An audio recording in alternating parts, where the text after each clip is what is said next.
Decide cuál es su uso. Si la Sociedad Deportiva Eibar le da a alcaldía 10 entradas por partido, 10 entradas, y a quien el alcalde las va dando. Es decir, no tengo un criterio.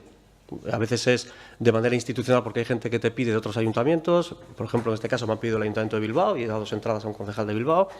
En otras ocasiones a trabajadores del Ayuntamiento les he dado entradas, a concejales les he dado entradas, a gente que en la calle te pide y si tengo le doy. No tengo un criterio. Si en algún momento algún concejal también quiere entradas, son para usar. Quiero decir, pero no hay un protocolo establecido del uso de las 10 entradas, que en teoría son para el alcalde, ¿eh? Pero bueno, no tengo ningún problema en que en su caso las podamos gestionar de otra manera, o asignar 2 entradas a cada grupo, no tengo ningún problema. No hay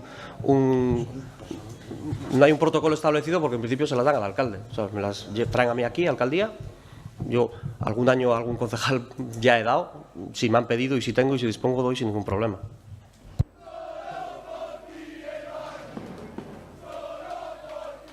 A ver, primero, ¿hay más preguntas?